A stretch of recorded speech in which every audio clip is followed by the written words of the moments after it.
नमस्कार शिक्षक साथियों मेरा नाम है विभाष और मैं आपका स्वागत करता हूं विभाष एकेडमी यूट्यूब चैनल पे। तो दोस्तों, वीडियो शुरू करने से पहले मैं आपको बता देना चाहता हूं कि ये जो वीडियो होगी वो पूरी तरह से NIOS DLED पे आधारित होगी। ठीक है, अगर आप NIOS DLED के कैंडिडेट रहे हैं या NIOS DLED के सर्टिफिकेट के तहत आप बिहार के छठे चरण में बहाल हुए हैं या BPSC TRE 1.0 में सेलेक्ट हुए हैं या BPSC TRE 2.0 की आपने परीक्षा दे दी है, तो ही आप इस वीडियो को देखिए। या आप NIOS DLED से संबंधित इंफॉर्मेशन जानना चाहते हैं तो ही इस वीडियो को देखिए। बाकी जितने भी लोग होंगे इस वीडियो को आप स्किप कर दीजिए, क्योंकि ये वीडियो जो होगी वो पूरी तरह से NIOS DLED पे आधारित होगी। तो दोस्तों, इस वीडियो को शुरू करने से पहले मैं आपको अपने बारे में बता देता हूँ। मेरा नाम है विभाष और मैं भी बिहार के जो शिक्षक बहाली हुई थी छठे चरण के, उसमें मैं बहाल हुआ हूँ। ठीक है, इसलिए मैंने जो है NIOS DLED किया है और इसलिए मैं आपको जो है पूरी तरह से इस NIOS DLED के बारे में समझा सकता हूँ। जैसा कि आप लोग YouTube पे देख रहे होंगे, तरह तरह की वीडियोज आ रही हैं जिसमें बताया जा रहा है कि DLED दो तरह का होता है, एक 18 माह का होता है, एक 24 माह वाला होता है। और 18 माह वाले जितने किए हैं वो सभी अयोग्य हो गए हैं, उनके सर्टिफिकेट को इनवैलिड कर दिया गया है। तो दोस्तों, जो बता रहे हैं वो सरासर गलत है, ऐसा बिल्कुल नहीं है। और भी बहुत सारी भ्रांतियां जो है NIOS DLED के लिए फैलाई जा रही है। तो दोस्तों, ऐसा तो कभी हुआ ही नहीं है कि DLED जो है दो तरह से कराया जाए, एक 18 माह का, एक 24 माह का। तो दोस्तों, बहुत सारा बात है इससे संबंधित जिसको मैं आपको बताने जा रहा हूं। और आप जो अगर जॉब में आ गए हैं, ठीक है,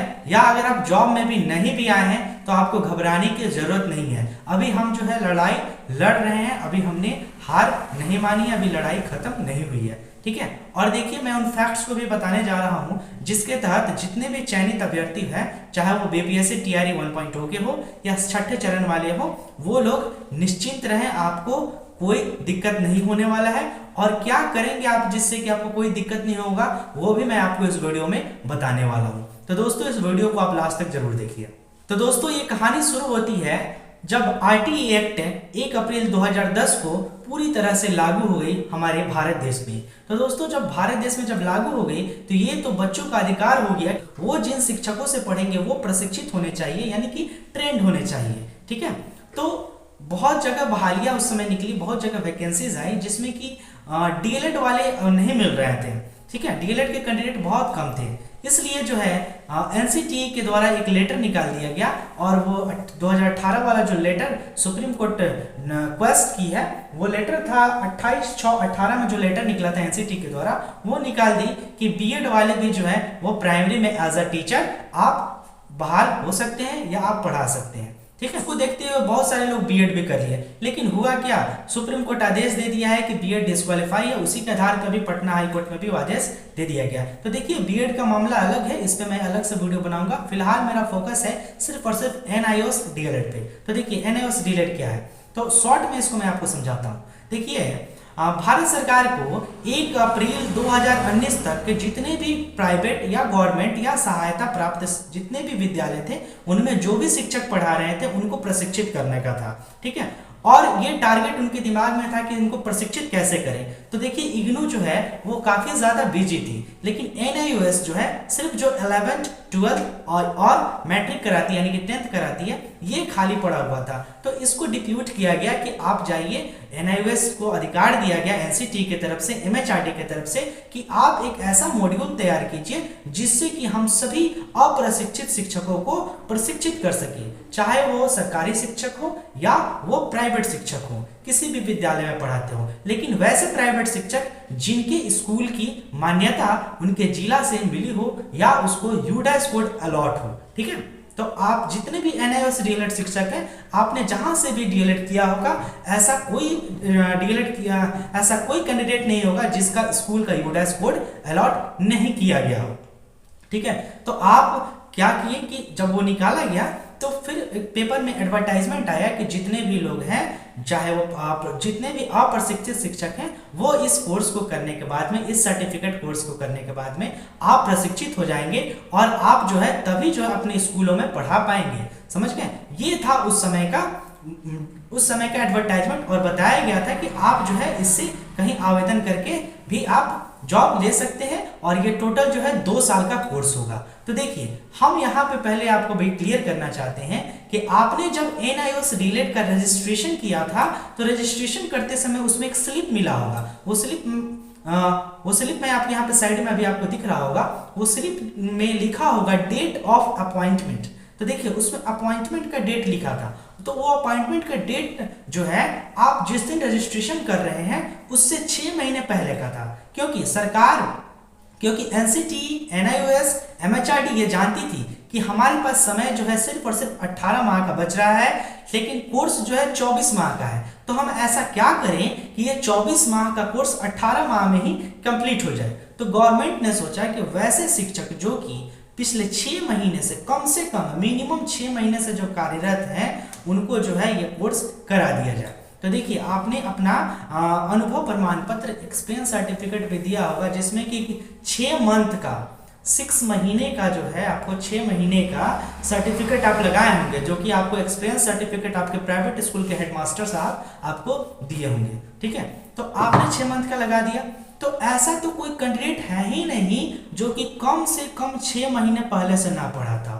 और देखिए मैं आपको एक बात और बता देना चाहता हूं कि ये जो NIOS डीलेट हुआ है वो अभी तक सिर्फ और सिर्फ एक ही बार हुआ है, जो कि 17 से 19 सेशन में हुआ था। ठीक है, और ना 17 से 19 से पहले हुआ है ना 19 के बाद हुआ है। तो ये भ्रांति जो फैल रही है कि 17 से 19 जो किया है उसका वैलिड है, उसके बाद जो किया है उसका इनवैलिड है, या 17 से पहले जो किया है उसका इनवैलिड है। तो भाई तो सबसे पहले तो ये कोर्स जो है मैं खुद किया हूं, ठीक है, और मैं अभी छठे चरण में बहाल भी हूं। ये कोर्स तो सिर्फ और सिर्फ जो है वो 17 से 19 में हुआ था, उससे पहले तो हुआ ही नहीं, उससे बाद भी नहीं हुआ। तो ये पहले और बाद का तो झंझट खत्म कीजिए। ठीक है, इसको आप लोग दिमाग से निकाल दीजिए। दिमाग में सिर्फ इस बात को रखना है कि आपका जो वो रजिस्ट्रेशन फॉर्म है उसमें आप देख लीजिए कि आपका डेट ऑफ अपॉइंटमेंट क्या है, वो 2016 का होना चाहिए। ठीक है, 2016 का या उससे पहले, मिनिमम 2016 तो जरूर होना चाहिए, या जिस दिन से कोर्स आप रजिस्ट्रेशन कराए हैं उससे 6 महीने बैक का होना चाहिए। तो मुझे तो नहीं लगता है कि ऐसा कोई कैंडिडेट होगा जिसका कम से कम 6 महीना एक्सपीरियंस नहीं होगा, क्योंकि ये नियम ही था उस समय कि आपको कम से कम 6 माह का एक्सपीरियंस सर्टिफिकेट देना होगा, तभी आपका रजिस्ट्रेशन हो पाएगा NIOS डीलेट के वेब पोर्टल, स्वयं वेब पोर्टल जो था उस पर हो पाएगा। तो दोस्तों ये 6 महीना इसलिए रखा गया था क्योंकि जो रेगुलर डीएलएड वाले हैं वो 18 महीना जो है वो सीखते हैं कि बच्चों को पढ़ाना कैसे है, और 6 महीना वो किसी सरकारी स्कूल में जाके इंटर्नशिप करते हैं, बच्चों को पढ़ाते हैं प्रैक्टिकली। ठीक है, उनके लिए था। लेकिन ये यहाँ पे समय कम था प्राइवेट स्कूल के टीचर के पास, या जो सरकारी स्कूल के टीचर थे जो प्रशिक्षित नहीं थे उनके पास समय कम था, वो तो ऑलरेडी पढ़ा रहे थे। ठीक है, तो उनके लिए जो था वो 6 महीना का एक्सपीरियंस का मतलब कि वो 6 महीना इंटर्नशिप उनका मान लिया गया और 18 महीने का उनका कोर्स करा दिया गया। तो दोस्तों टोटल जो है 18 + 6 यानी कि 24 महीने का आपका कोर्स है। तो इस बात को आप दिमाग से बिल्कुल निकाल दीजिए कि आपका 18 माह का कोर्स है। ठीक है, और हम क्या कोर्ट भी बहुत जल्दी निकालेंगे इस बात को, क्योंकि कोर्ट को सही तरीके से बताया नहीं गया है, और ये इसमें सारे गलती है NCTE की। ठीक है, जो गलती की है वही सुधारेगी भी, इसको हम लोगों को बस प्रयास करना है अपने तरफ से पुरजोर। और दोस्तों इससे मैं आगे बढ़ूं तो मैं आपको बता देता हूं कि ये कोर्स तो 24 महीने का हो गया। देखिए आपके मार्कशीट पे 2017 से 2019 लिखा होगा। तो दोस्तों ये तो कोर्स टोटल सर्टिफिकेट कोर्स जो है 2 साल का है, 18 माह का बिल्कुल भी नहीं है। तो दोस्तों हम लोग तो शुरू से ही केस लड़ रहे हैं, तो हम लोग को घबराने की जरूरत नहीं है। जब बिहार सरकार वैकेंसी निकाली थी 19 में तो हम लोगों को मौका नहीं दिया गया था, लेकिन हम लोगों ने कोर्ट में केस किया, हाई कोर्ट में, और पटना हाई कोर्ट से हम लोगों को जीत मिली, जिसके बाद हम लोगों ने अप्लाई किया। ठीक है, अप्लाई करने के बाद आज हम लोग पिछले 2 सालों से जॉब कर रहे हैं। ठीक है दोस्तों, तो हम लोग तो है शुरू से ही संघर्ष किए हुए हैं, तो हमको संघर्ष से घबराना नहीं है। ये जो है थोड़ी सी मुश्किलें NIOS डीलेट के साथ आ गई है, वो भी खत्म हो जाएगी। ये समय जो चल रहा है ये भी बीत जाएगा और अच्छे समय की ओर लौट चलेंगे, इसलिए आपको घबराना नहीं है। ठीक है, तो चलिए 2017 से 2019 का बात समझ गए आप। तो NIOS डीलेट जो है ये प्रकाश जावड़ेकर जो थे, रमेश पोखरियाल निशंक, उनका भी स्टेटमेंट आया है इस पे कि बहुत पहले ही उनका स्टेटमेंट आया था कि ये जो, और डॉक्टर CP शर्मा जो NIOS के चेयरमैन थे, उनका भी स्टेटमेंट इस सर्टिफिकेट कोर्स को लेकर के आ चुका है। तो वो सारे स्टेटमेंट को हम लोग कलेक्ट कर रहे हैं धीरे धीरे, और उसको फिर से दिया जाएगा सुप्रीम कोर्ट में, ठीक है। तो आप लोग बिल्कुल भी घबराइए नहीं, और जितने भी एनआईओ से डिलीट किए हुए कैंडिडेट हैं, जितने भी एनआईओ से डिलीट किए हुए कैंडिडेट हैं वो छठे चरण में सेलेक्ट हो गए हैं, तो उनकी नौकरी तो बिल्कुल नहीं जाएगी, आप लोग निश्चिंत रहें।